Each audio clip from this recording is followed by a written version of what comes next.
I'm sure by now, most of you know who Caleb and Sophia are. It's a show produced by Jehovah's Witnesses, and it's used to indoctrinate kids. They like showing it to unsuspecting children and telling their parents that it's just useful lessons, when it always comes back to Jehovah in some weird way. So let's take a look at the next set of Caleb and Sophia videos in the series. Okay, let's get into it.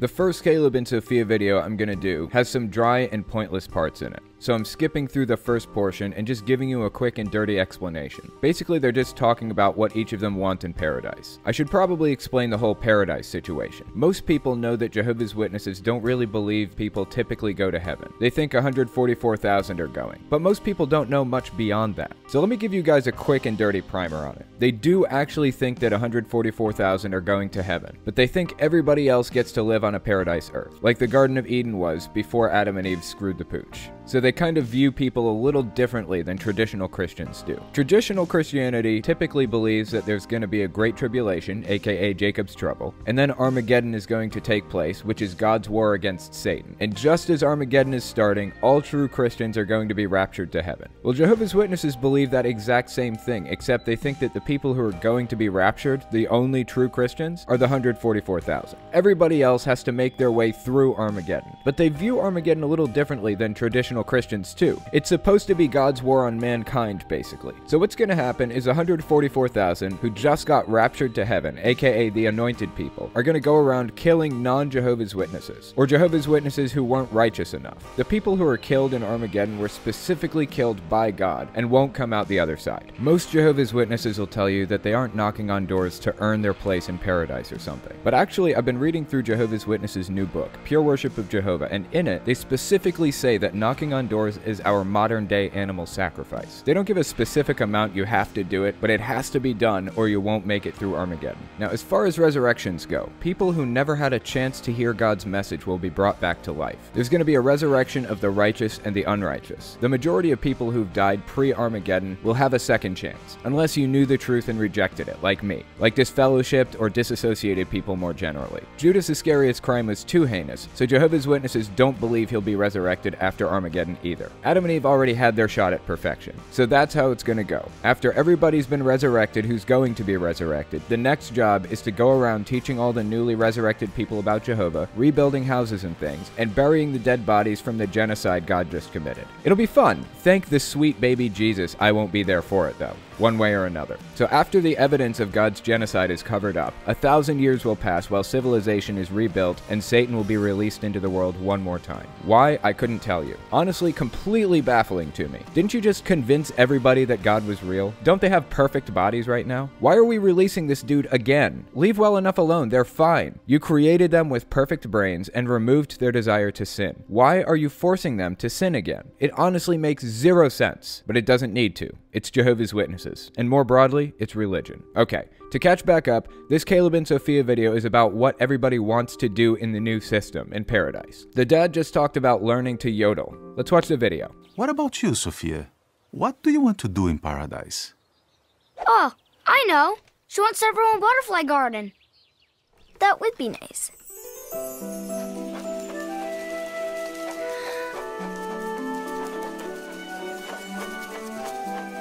But there are some people I want to meet first.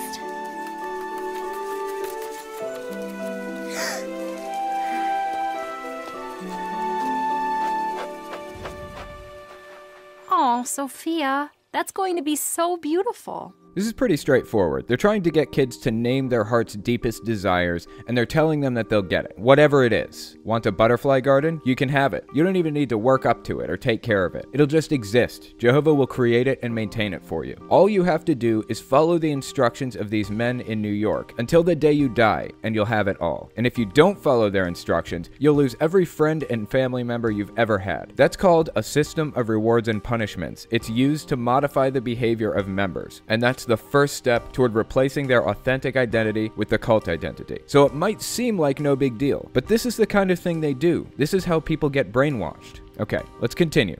What about you, Caleb? Well, I kind of just want to be with all of you. Aww. And the monkeys. Oh, you love monkeys. It's good to imagine ourselves in paradise.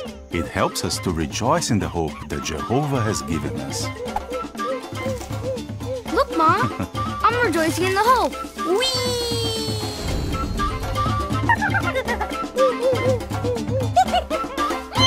Again, trying to give children what they want most, and then telling them to quote-unquote rejoice in the hope, aka imagine the thing you want the most and know that Jehovah will give it to you if you just follow our instructions. I'm sure I'm not the only one who sees a problem with this, right? This isn't the traditional carrot and stick of heaven and hell like you find in typical Christianity. Although don't get me wrong, that's bad enough. That's modifying behavior too. That's a system of rewards and punishments too, especially the extremist Catholic environments where they drill the fear of hell into your mind from a young age. But this goes a step beyond regular, if you don't follow our instructions, you'll go to hell. Okay, let's watch the next Caleb and Sophia video. It's called Lesson 28, Endure Despite Unjust Treatment. Now this one is actually unique in the sense that it doesn't have any words at all. It's an instrumental song, but it tells a story through subtext, which, as something of an artist myself, I can actually appreciate. Don't even get me started on videography. Just look at the early Metroid games, Super Metroid being the prime example. Everything was told through subtext. You'd walk into a room in the game and you'd find dead bodies lying on the ground. Well shoot, you know what I just realized? I think I crossed my dead bodies threshold for monetization. I bet this video gets demonetized before it even goes public. That's what happens when you say dead bodies 5 times. Anyways, let's give this clip a watch and see if we can pick up on the subtext. The entire thing is just snapshots, basically. So the first snapshot we have here is Sophia giving a letter to some guy and smiling. Next we have some kids laughing and whispering about her as she hands the card to him. Okay, now they're depicting what appears to be a Bible story. Some guy is hated by everybody else, so they throw him down, and then they come at him and they throw him in a well. And apparently Caleb is reading the Bible story on the bus when some bigger kids come and take the book out of his hand and throw it on the ground. The guy thrown in the well from the Bible story is sitting in jail now, looking out the windows. Then he's released, and it flips back to Caleb. The bully walks by and slips on the floor. Caleb uses that as an opportunity to befriend the kid. Then it switches to Sophia, who has cupcakes. She decides to share them with the gossipers, which is literally every Jehovah's Witness ever. They're notoriously bad gossips. What else is there to do? Anyways, the subtext I'm reading in this whole story is that you should mend fences with people when possible, if for no other reason than because you can bring them into the religion. But if you notice, Caleb wasn't the one with the bully at his house handing over cupcakes. That's because that's against the rules. Fraternizing with outsiders in a context other than trying to bring them into the religion is wrong. I'm 100% sure the girls depicted in this are from the Kingdom Hall. Honestly, I don't think Jehovah's Witnesses are bad people at all. Really. In fact, somebody asked me this question recently. Do I have any traits or views or ideas that I got from Jehovah's Witnesses which carried over after I left, that I hold for other reasons now? I had to think about that, and the answer to that is yes. I do have traits that I picked up from Jehovah's Witnesses. This goes back to a question Stephen Hassan famously asked. If you guys don't know who that is, he's the guy who I've based my life's work off of. He wrote the BITE model, the model we use to determine if something is a cult or not. He wrote the influence continuum. He even wrote out methods for deprogramming people. I personally use a mix of different methods, but his is perfectly valid. He uses his in different contexts anyways. I use mine more casually. He uses his in a targeted way. Anyways, he talks about all this stuff in his first 3 books, so if you guys haven't read those, then you most definitely should. They're worth the read. So he talks a lot about how cults use things on the BITE model to condition members to have very specific types of personalities. So every Mormon you meet will almost be clones of each other. Every Jehovah's Witness you meet will be clones of each other. Restoring people's original, authentic identity and throwing off the clone personality is what we reach for when we're trying to deprogram people. So here's the question. What about people who were born into it? Do they have an authentic personality? They were raised with these traits. And the answer is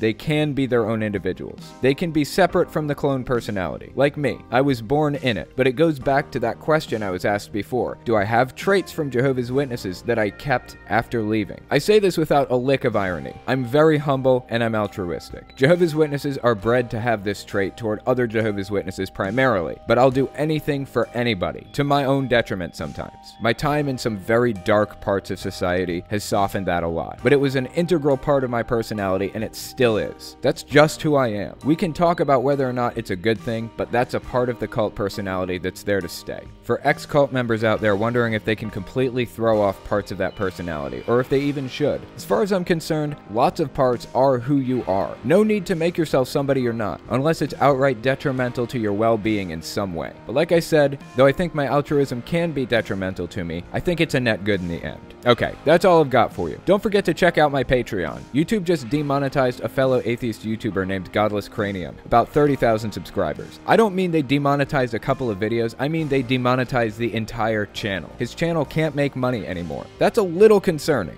So if you guys want to support him, then go check out his channel and check out his Patreon too. Patreon's how we survive in this climate where we aren't sure if our channels are going to exist from day to day. So you can support me on mine too if you like the work I do and you want to see me continue to do it. Here's another thing we've been working on. If you guys want to check out my Facebook, I upload the videos a little bit early to those, so you can check me out there. A few of us have been working on that. Also, check out my podcast where I talk about all kinds of different subjects. Games, Trump, mind control, and lots of other stuff. I also read from extremist literature on there, so go check it out. All links are in the description as always. Okay, thanks for watching, guys.